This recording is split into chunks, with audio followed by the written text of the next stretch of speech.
Hello friends, இன்றைக்கி நம்ம ரொம்ப சத்து நிறைந்த டேஸ்டான வித்தியாசமான ஒரு சாலட், அதாவது ரைத்தா, அதுவும் கேப்சிகம் குடமிளகாயில் எப்படி சாலட் பண்ணலான்றது, ரைத்தா பண்ணலான்றது தான் நம்ம பார்க்க போகிறோம்.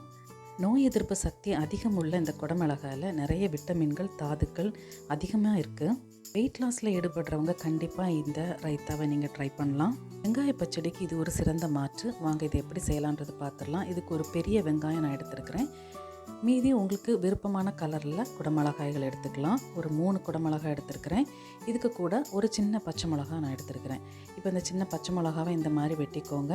மீதி குடமிளகா, வெங்காயம் இதெல்லாம் க்யூபாக இந்த மாதிரி சின்ன சின்ன சதுரமாக வெட்டி எடுத்துக்கோங்க.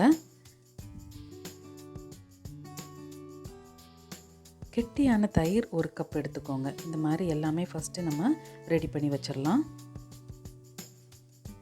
இப்போ ஒரு கடாயை நம்ம சூடாக்கிக்கலாம். இதில் 1 டீஸ்பூன் எண்ணெய் சேர்த்துட்டு அதில் ஃபஸ்ட்டு வெங்காயத்தை சேர்த்துடலாம். கூடவே பச்சை மிளகாவும் சேர்த்துட்டு லைட்டாக வதக்கிக்கோங்க, ரொம்ப வதங்க வேண்டாம். இதுக்கு கூடயே நம்ம இந்த குடமிளகா 3 கலர் குடமிளகா எடுத்துருக்கிறேன். இந்த 3ஐயும் சேர்த்துருங்க. சேர்த்துட்டு லைட்டாக வதக்கிக்கோங்க. இது ரொம்ப வதங்கணும்னு தேவையில்லைங்க.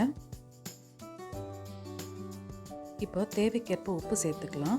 ஒரு 1/2 ஸ்பூன் மிளகாய் பொடி, ஒரு 1/4 ஸ்பூன் ஜீரகப்பொடி சேர்த்துட்டு நல்லா மிக்ஸ் பண்ணி விட்டுக்கோங்க. இது லைட்டாக கண்ணாடி பதம் வர்றது மாதிரி வதக்கி எடுத்துக்கோங்க, அவ்வளோதான். இப்போ இந்த லைட் கண்ணாடி பதம் வந்த உடனே இதை இன்னொரு பவுலில் நம்ம ட்ரான்ஸ்ஃபர் பண்ணிடலாம். ட்ரான்ஸ்ஃபர் பண்ணிவிட்டு இதை நல்லா கூல் பண்ணிக்கோங்க, நல்லா ஆற விடுங்க.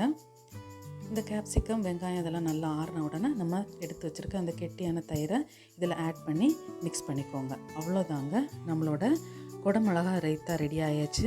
இதை நீங்கள் ட்ரை பண்ணி பாருங்கள். நார்மலாக நம்ம யூஸ் பண்ணக்கூடிய வெங்காயம் ரைத்தாக்கு இந்த கேப்சிகம் ரைத்தா ஒரு டிஃப்ரெண்ட்டான ரெசிபி. இந்த குடமிளகா சாலடை நீங்கள் பிரியாணிக்கு யூஸ் பண்ணலாம்.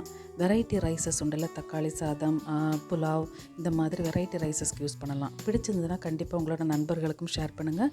உங்களுடைய மேன்மையான கருத்துங்களை கண்டிப்பாக கமெண்ட் செக்ஷனில் ஷேர் பண்ணுங்கள். Healthy cooking, healthy eating. Thanks for வாட்சிங்.